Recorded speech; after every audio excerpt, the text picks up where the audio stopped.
What is going on to YouTube? Lamont at large. Today we are at the Lynyrd Skynyrd Monument here in Gillsburg, Mississippi. This is the site where the band, one of the greatest bands of all time, Lynyrd Skynyrd, crashed their plane at this very site that I'm going to show you right now. So that plane crash occurred on October 20th, 1977. There was a total of 26 people on board the plane. It was the two co-pilots and 24 members of the band, the entourage, management, so forth and so on. At the time of the crash, Lynyrd Skynyrd had just performed at the Greenville Memorial Auditorium in Greenville, South Carolina, and they were on their way to Baton Rouge, Louisiana, which is about an hour and change southwest of here. They were set to perform at LSU. They had just 3 days prior had released their album Street Survivors, and killed aboard the plane crash was, of course, the lead singer Ronnie Van Zant, guitarist and backing vocals Steve Gaines, his sister, she did the backing vocals, Cassie Gaines, Dean Kilpatrick, he was the assistant manager, and then both pilots, Walter McCreary and William Gray. Now, when the plane crash happened, it just so happened that everybody that was seated towards the front of the plane had died, and the people that had survived, because there were 20 survivors of the plane crash, and they were all towards the back of the airplane. It was found out that after the NTSB did their investigation that the cause of the crash was simply that the plane ran out of fuel. The plane, I believe it was made in the late 40s. It was a Convair CV-240. And previously the plane was offered or was going to be used by the band Aerosmith. And just because of how rickety it was, how old it was, they turned the plane down. And Lynyrd Skynyrd said, yeah, we'll take it. And Cassie Gaines, she was always scared of flying in that airplane. Everybody would make jokes and clown that it looked like something that the Clampetts would fly in. And she often would avoid trying to fly in that plane. She said that she would rather ride in the bus with all the equipment than to fly in that plane. And on that night, when they were on their way to Baton Rouge, Ronnie had just, convinced her, just come on the plane, you know what I mean? Just let's go, or what have you. And of course, she always had a bad feeling about this airplane, and it cost her life, unfortunately. After the investigation was over, it was found that Ronnie Van Zant did not have a seatbelt on, which, that doesn't mean that he would have survived, but, more than likely it would have at least prevented his death. He was ejected from the plane and he crashed headfirst into one of the trees. And this monument, this place always has visitors coming from where have you. And of course you got images of the people right here.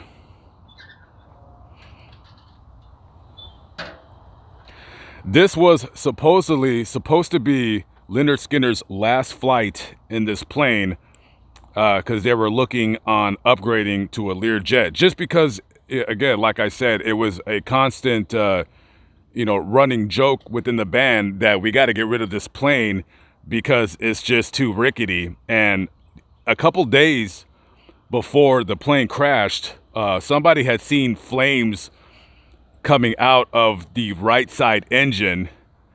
Now, normally that would prevent me personally from flying on the plane, but these were rock and roll guys, a bottle of Jack, some reefer or what have you. They're probably just like, whatever, you know what I mean? They're young, famous, rich, and unfortunately, just a sad accident, running out of fuel. You know, it was a known thing that those planes that oftentimes would have faulty fuel gauges, and the pilot, when he realized that the plane was running out of fuel, there's an airport in Macomb, which is about 10 miles north of here, that they were trying to get to make an emergency landing, but they knew they weren't going to make it there. So they crashed, and they were hitting all the tree line out here. And one of the survivors said it sounded like when the plane was crashing and it started hitting through the tree lines, it sounded like hundreds of baseball bats were just striking the plane. And yeah, just a sad, very, very horrible and tragic accident. Especially, you know, accidents, you know, they happen or what have you, but they're more tragic when they're needless, such as this one right here. So right now, we are going to take a trip east to Florida, to Jacksonville. I'm going to take you to the final resting place of Stephen, Cassie Gaines, and Ronnie Van Zant.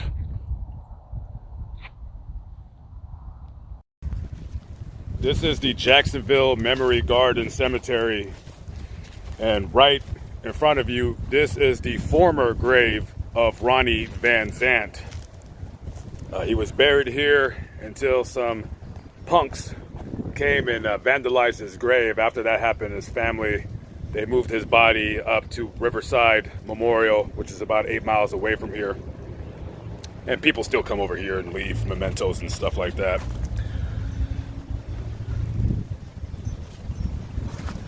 And next to him is Lynyrd Skynyrd guitarist Steve Gaines.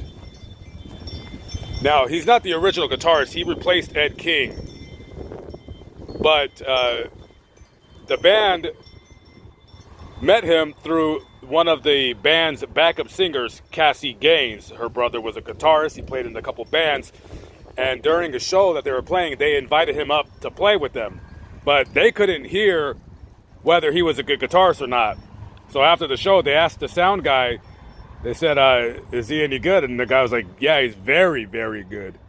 And that's how he became part of the band. And of course, he died in that plane crash as well. And Steve's sister, Cassie, is buried next to her parents right behind him.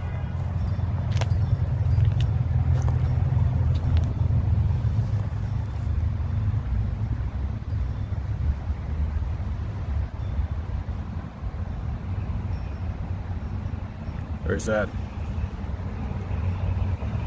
Okay, so let's make a trip. We're gonna go to Riverside Memorial, where Ronnie Van Zant is now lying at rest.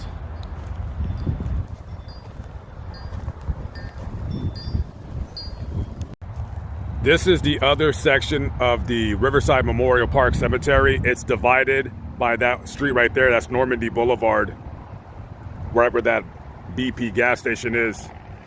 And this is the grave of Alan Collins. He is the original guitarist for Lynyrd Skynyrd, and of course he was on that plane when it crashed, surviving the crash. However, the doctors almost had to amputate his arm because it was so badly mangled. However, he did make a recovery and continued to play. However, he was involved in a vehicle accident where the passenger and his vehicle, they were killed in that accident, and that made him a paraplegic. And about 4 years or so later, he died of pneumonia from that accident. And he's buried next to his wife, Kathy Collins. She died during a miscarriage of their third child. Very, very, very tragic.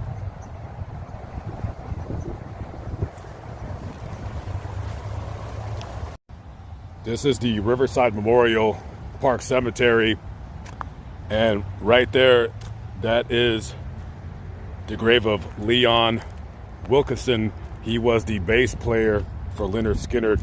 He was actually on the plane when it crashed on that day, and he survived, but he suffered pretty bad injuries from that crash. Anytime you see a concert video with the band, he's the guy always wearing the crazy hats. Over here are the parents of Ronnie. So Lacey and Marion, they're buried right there.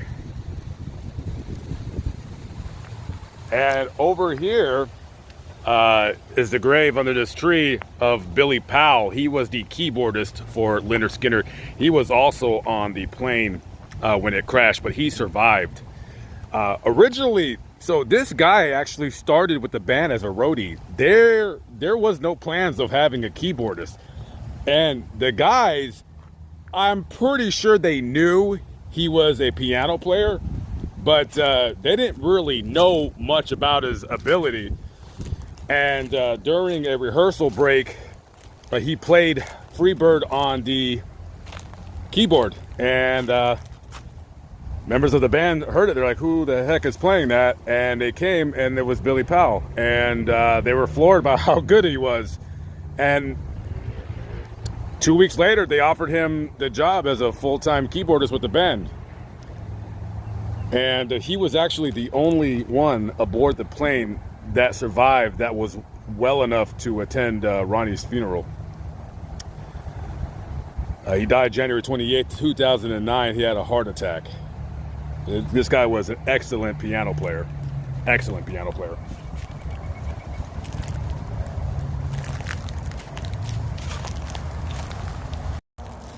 I noticed the Vanzant name on this grave right here. This is Lindsay Michelle Vanzant, Poincott, September 12th, 1982 to January 29th, 2018. I don't know exactly how she's related to Ronnie and them, possibly a cousin of the sort, but that name Vanzant, I've never even heard of that name, so you probably have quite a few Vanzants. She tragically passed away at the age of 35 from cancer. And for the final grave of this video, we're just gonna walk over here. One of the more scenic grave sites I've seen. He's placed close to the water. A man that tragically died when he didn't have to. It was just a very needless and careless accident. Very, very sad. And like I said, since his grave was vandalized, the family decided to move him here right by the water. And right in front of you is Ronnie's final resting place.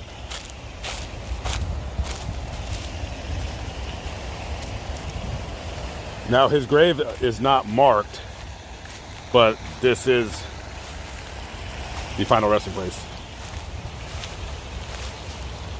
of Ronnie Van Zant. And since they had vandalized his grave before, he's buried in a concrete enforced vault. So, and it's very, very large, reportedly. So it's not just that, that's just the top of it. I mean, it goes, I'm not sure how far deep down it goes, but yeah, it would be virtually impossible for anybody to break into it. I believe it was reinforced with rebar.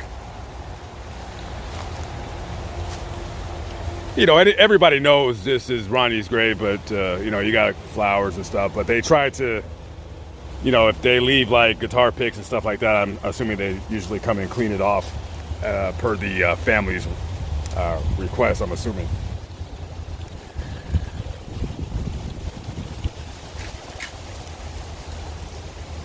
I'll never forget the first time I ever heard Saturday Night Special. Is that song? Is that what it's called? I was going into Laughlin, and all the lights at the casinos were so bright, and then his song came on, and I said, who the heck is that? And I Googled it, 'cause I didn't know. I'm not a big, huge, like, classic rock guy. And then I was like, wow, that's Lynyrd Skynyrd. I love that song. That's my favorite Lynyrd Skynyrd song. They got some pretty good music, but I love, that's one of my favorite songs of all time. Anyways, okay, I'm out of here. I'm hitting the road. Rest in peace to all. A very tragic accident. All right, guys, Lamont at large. I'm gonna go crank up the radio. Got a barrel that's blue and cold. It ain't good for nothing, but put a man 6 feet in a hole. Catch up with y'all later.